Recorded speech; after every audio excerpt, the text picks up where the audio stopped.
Flip-flops. Flip-flop bistable electronic circuit has two stable states. There is either output is either 0 volts or plus 5 volts. It is either 0 state or 1 state. It has memory, and since its output will remain as set until something is done or changed. It's also a memory device. It is also called as a latch because it will hold or latch in either stable state. Applications of flip-flop. Data storage and transfer circuit are the applications of flip-flop, and frequency division and counting. It is also a counting circuit. RS or SR flip-flop using NOR gate. You can see this is the RS flip-flop, and when it is changed or tweaked, we get such a thing where the output of one of the NOR gates becomes the input of the other NOR gate. So the IEEE symbol is SR and Q bar, and again logic symbol is also nearly the same, SR and Q bar, and here is a NOT symbol.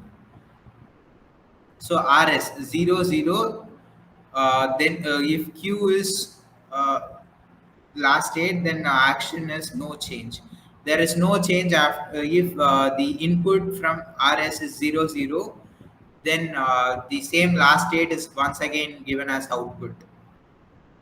If it is 0 and 1, you will get an answer of Q is 1. Yes is set. Yes input is said to be the set of the F bar. So here, if it is 1, Q is equal to 1.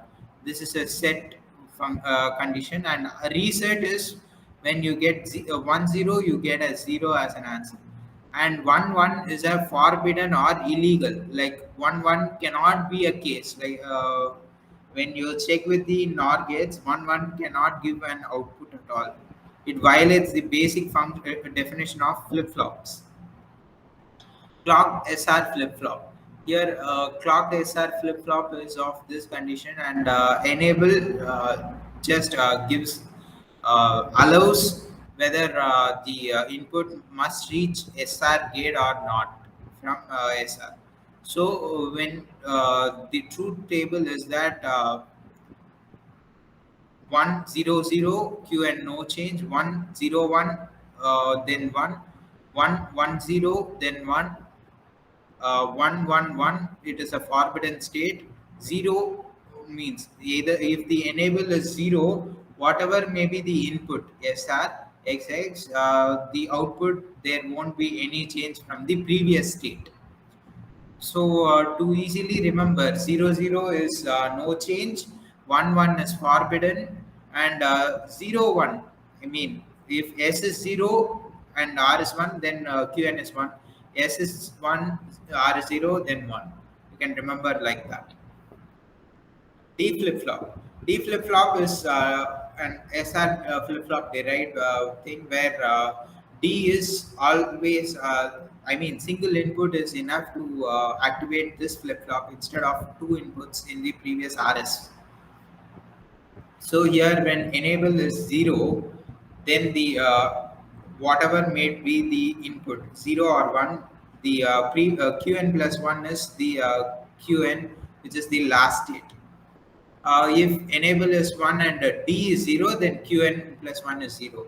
If enable is 1 and D is 1, then Qn is plus 1 is 1.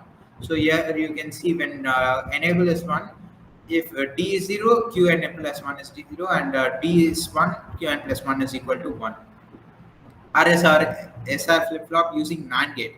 Only difference is that here S bar and R bar is taken. Otherwise, like if F bar is and R bar 0 0, then they are forbidden. Exactly opposite to the NAND gate, because here S bar and R bar instead of S and R. So you can see that it is exactly opposite, and the symbols are given here. Then positive edge triggered flip-flop. Just the difference is that here instead of enable, a clock pulse is given, and when the clock pulse, here you can see when it is positive clock pulse, then enable is 1, it is considered as 1, and 0 is considered as 0. when negative clock pulse. Here you can see that negative symbol. So when only negative symbol is there, then the changes takes place in the flip flop. Similarly for SR